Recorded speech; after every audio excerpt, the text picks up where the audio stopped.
Hi guys, here we are today with today's Daily Gem. It's Lorien Arnold.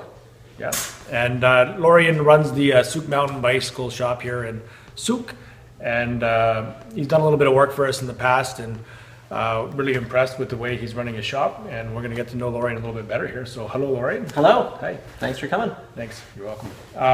Now, what do you do here in Sooke? Like, can you tell us a little bit about what you do specifically?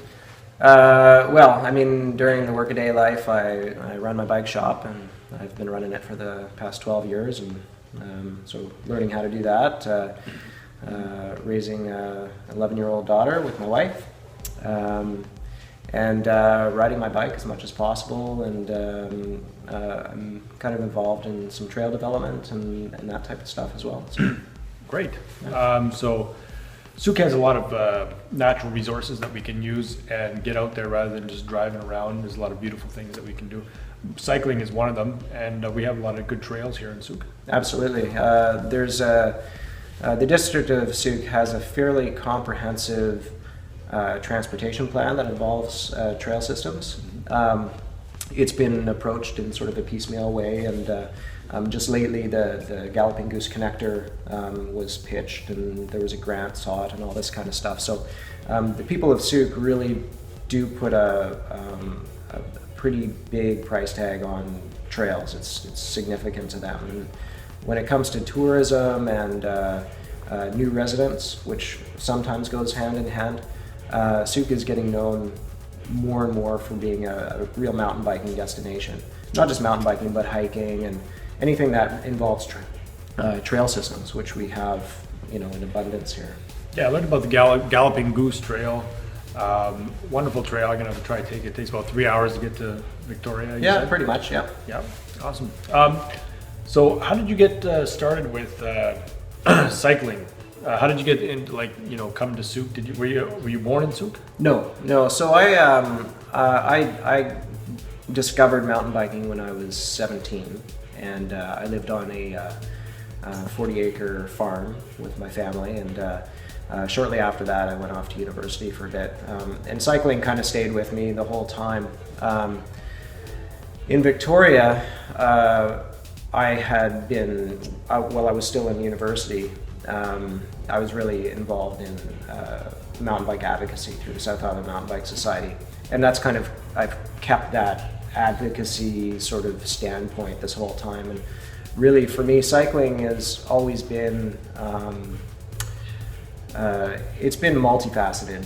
It hasn't been just like recreation or getting rad or whatever. I like to get rad, but more deeply than that, I feel that bicycles and the act of using them is a real positive human endeavor. It's something that, if you look back over the history of bicycles, which is, a little over 100 years, they predated the automobile. They're so low impact when it comes to their environmental sort of effect, but also as they're a tool for emancipation. If you you were telling me Einstein developed his theory of relativity on a bicycle. Yeah. I think it sort of started to come to him that way. At least that's how the legend goes. And as you said that, I was walking away, but I was thinking about like two atoms that are spiraling around each other, like propelled by something, and it's in the middle, and kind of gave me this image of. He was probably riding around in circles when it came up. Something like that. Yeah. Well, and then additionally, like bicycles have kind of fueled the Industrial Revolution in some ways, but it's also fueled the political revolution. The suffragettes, the women getting the right to vote. It's not just it's not just a thing. It's a way of life, and it's a if you look at all the different freedoms that people have and that they enjoy, foremost among them is going to be transportation. Being able to get yourself somewhere efficiently, as opposed to walking everywhere. Bicycles really, from the child who's just learned how to ride a bike to the retiree who's doing bike vacations. I mean, the bicycle represents freedom, and it's always been tied to that. Like every kid who has a bike has wings now. They can get out and explore. They can see things. And that's something that, you know, we never grow out of our child, out of our inner child. It's always in us. So we're always seeking that sort of freedom, and that's what they say. You know?